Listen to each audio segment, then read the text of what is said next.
Boa noite. Agora melhor. Meus amigos, é com muita felicidade que eu estou nesta cidade e nesta casa espírita para poder falar sobre o Evangelho. Participei durante 10 anos no Conselho Espírita Internacional em Brasília e nós tivemos a oportunidade de viajar para a Guatemala e conhecer o trabalho dos espíritas da Guatemala. Olha como é diferente, porque na capital, a cidade da Guatemala, tem 5 milhões de habitantes. Não é tão pequeno assim.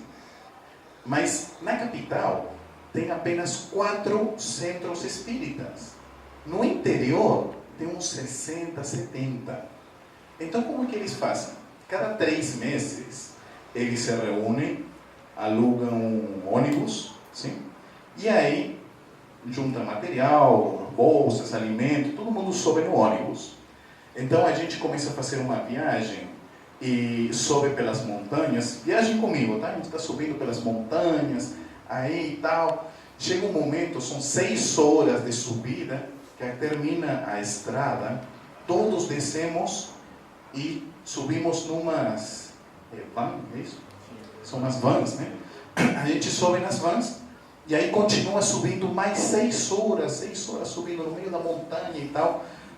E quando termina a terra batida, é isso? Terra batida, quando termina, a gente desce e, meus amigos, nós estávamos a 4.000 metros de altura, na ponta de uma montanha.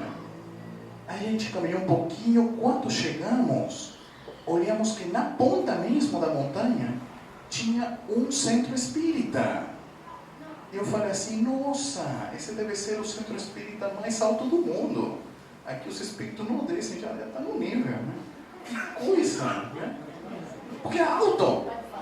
E vejam só, você daí da ponta, você olhava assim, longe, aí na outra montanha havia uma aldeia, assim, longe, outra aldeia, assim, distante outra e tal. E a gente entrou, para que vocês tenham uma ideia, era tipo um galpão, assim, grande, e lá dentro, quando entramos, tinha 1.000 espíritas. E eu falei assim, nossa, como esse pessoal chegou aqui? Porque eu observei, lá fora não tinha um carro. Ué, como chegaram aqui 1.000? Né? Aí eu perguntei para os dirigentes e eles me contaram que eles vinham a pé. Falei, ué, como a pé? 3 dias caminhando para vir, 3 dias para voltar. Falei, poxa, mas ainda não foi isto que mais me chamou a atenção. Quando nós entramos lá no centro, começou as atividades e tal, e eu observei o presidente do centro espírita, tá? O diretor. E eu olhei, alô?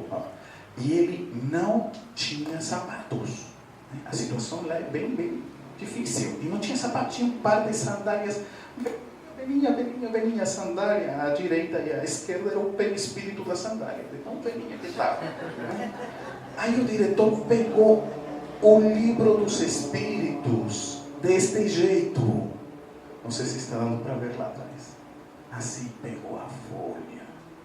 Aí pegou outra folha, assim. Eu falei, que é isso? É um ritual? É o quê? Aí eles falaram que não. Esse era o único livro dos espíritos da região desde o ano 1950. Então eles pegavam assim para que não saia a folha, né? Porque se saía já era. Eu tenho uma experiência um pouco diferente porque eu conheci a doutrina espírita no meu país, que é o Peru. E eu conheci direto nas obras de Allan Kardec. Estavam traduzidas ao espanhol e conheci. Foi uma paixão assim pela lógica das perguntas e a filosofia fantástica a doutrina. Mas acontece que eu me lembro quando estava começando os primeiros meses estudando a doutrina e tal, chegou nas minhas mãos uma revista espanhola. E a revista tinha uma entrevista, falava assim, entrevista a um médium espírita brasileiro. E eu falei assim, nossa, que legal, tem espíritas em outros lugares do mundo. Oh, ignorância, meu Deus, né? A gente não sabia, né? Nossa, tem espíritas. E aí, dentro das perguntas que fazia a repórter, eu me lembro que tinha uma que falava assim, o que é ser espírita? Falava, nossa, eu estou estudando a doutrina espírita e eu quero saber o que é ser espírita. O que eu li naquela vez era assim, ser espírita é ter encontrado um grande tesouro. Porque a ciência já foi no espaço, foi a outros planetas, entrou nas moléculas, nos átomos, mas não sabe responder quem somos nós. Qual é o objetivo da tua vida? Para que está aqui? Para que você serve? Para que você existe? Este é o tesouro que a doutrina espírita traz. Nos dá o objetivo à nossa vida. Quando eu cheguei aqui no Brasil, eu fui morar na Bahia. Hoje eu moro em Brasília. Meus filhos são da Bahia. Então, eles passam as férias comigo. E como bom pai espírita, todos os dias das férias, eu faço com eles me ajuda quando eu faço um curso? Intensivão. Um intensivão de espiritismo. Todo dia das férias, 1 hora, toma espiritismo, toma espiritismo. O menino aí está doido, toma espiritismo, toma 1 hora por dia, todo dia de férias. Aí, eu percebi uma coisa. Nós temos material para pequenininhos, para adultos, mas e os do meio? Quase não temos. E como falar para essa geração, meu Deus, que essa geração aí, entre 11, 12, 15, 16, é muito diferente da minha e outras, né? Nem falar dos pequenininhos, que eles já vêm com o chip pronto, né? Vem com o aplicativo pronto, né? Como falar do espiritismo? O método que eu consegui fazer foi este. Ele se transformou em infográficos. Nós conseguimos colocar em uma única folha toda a doutrina espírita. São os 15 princípios espíritas do lado direito, as leis que vêm da imortalidade da alma, e do lado esquerdo, os que vêm das leis de Deus. E aqui também tem um detalhe que eu estava muito ansioso de poder contar aqui.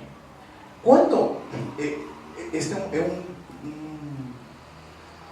uma informação que aconteceu comigo via mediúnica, eu vou contar.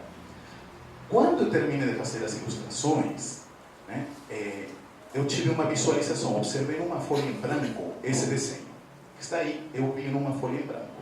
Então, o que eu fiz foi apenas colocar o lápis acima do que eu estava vendo, colocando os títulos.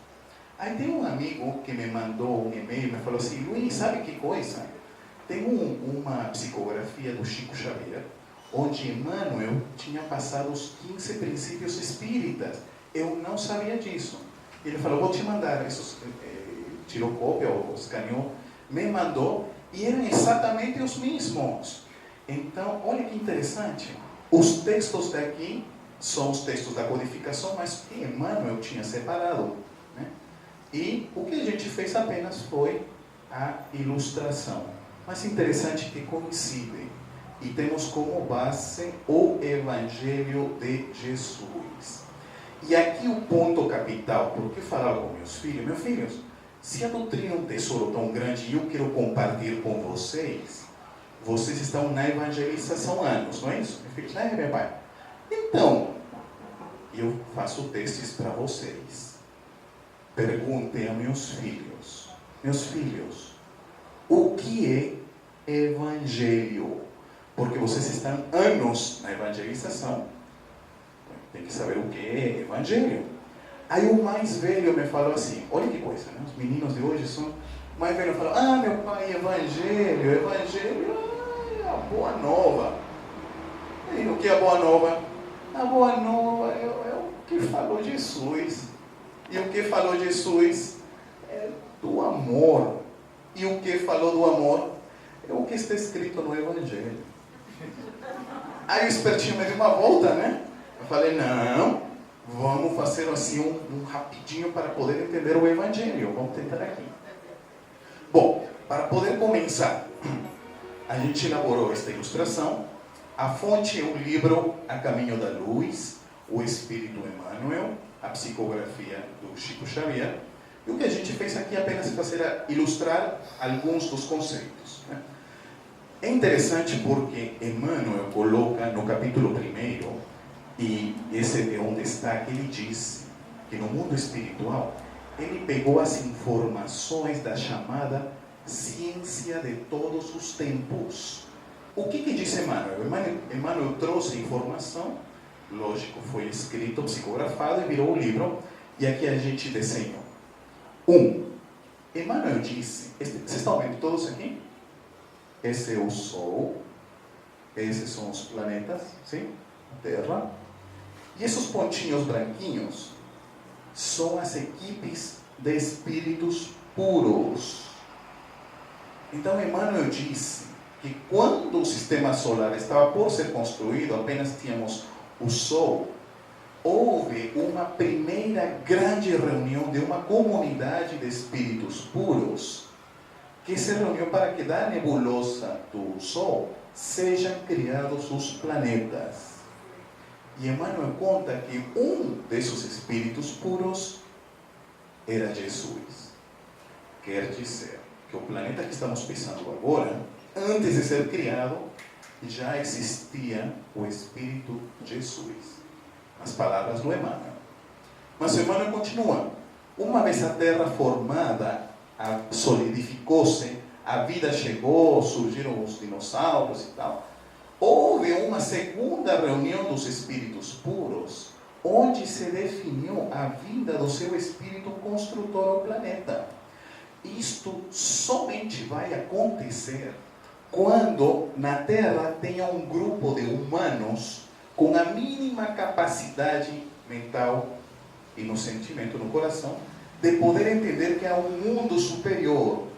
Esse mundo superior ao qual devem ser destinadas todas nossas forças é o que Jesus chama do reino dos céus. E aqui vem um detalhe. O Evangelho seria o idioma dos espíritos puros. Não é apenas na Terra. É um idioma universal de todas as galáxias para tornar-nos puros quanto Jesus. Ok? Vamos lá. Maioridade terrestre. Aqui no Brasil, para ser maior de idade, com 18, né? 18. Então, Emmanuel disse que a Terra cumpriu seus 18 anos de vida cósmica. Deixa de ser criança para ser adulto ou jovem. Este é o ano zero.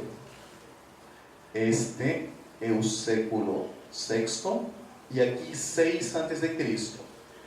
O processo dos espíritos puros para implantar o Evangelho na Terra durou 1200 anos. Porque depois, Emmanuel vai citar que o planeta entra no período das trevas ou da besta do Apocalipse, que foram 1260 anos. Já terminou, tá, gente? Eu fiz uma palestra, uma senhora ficou... Não, mas já acabou. No ano 1870, citei Emmanuel. Mas aqui tem um detalhe bem interessante, que 6 séculos antes, a equipe de espíritos puros começa a preparar a limpeza psíquica do planeta prévio à vinda de Jesus. E em diversos lugares do planeta começa a fazer enviados. Este é um detalhe bem interessante. Olha, dá para ver? Aqui é a Europa, sim?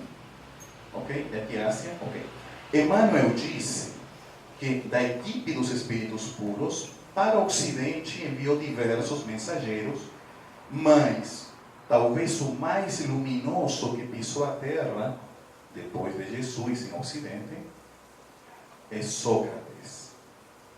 E para o Oriente, Emmanuel cita 3. Buda, Confúcio e Lao Tse. Aí eu falava para meus filhos, meu filho, vocês já viram isso? Meus filhos, vocês já sabem quem é Buda? Aí meu filho falou, Buda é aquele Deus gordinho, né? Você tem uma barriguinha, aperta aqui e dá sorte. Não tem aqui também isso? Né? Eu não sei quem inventou isso, né? Que é a perda da sorte. Bom, já ouviu falar, né? Vocês já ouviram falar do Confúcio? Aí meu filho falou, é o que criou a confusão. Meu filho danado. Não é isso não. Mas já ouviu falar, pelo menos. E Lao Tse? Esse não ouvimos falar, meu pai. Esse daí, eu também reconheço, muito pouco. Aí fui pesquisar. Sabia, por exemplo, na pesquisa, que Emmanuel diz que tanto Sócrates quanto Confúcio são quase da mesma luminosidade. E o interessante é que Lao Tse foi mestre de Confúcio. Aí eu falei, nossa, já era luminoso, ainda teve um mestre, né? E aqui a base do taoísmo, confucionismo, budismo, doutrinas socrático-platônicas, a gente achando que são contrárias, todos são a mesma fonte. Todos vêm da fonte base maior. E aqui o detalhe, Lao Tse, para que vocês tenham uma ideia do nível filosófico do Lao Tse, eu vou falar uma frase, só uma frase, para que vocês vejam, e só vou falar uma vez. Vejam o nível de Lao Tse. Lao Tse disse: as palavras sinceras não são agradáveis, e as agradáveis não são sinceras.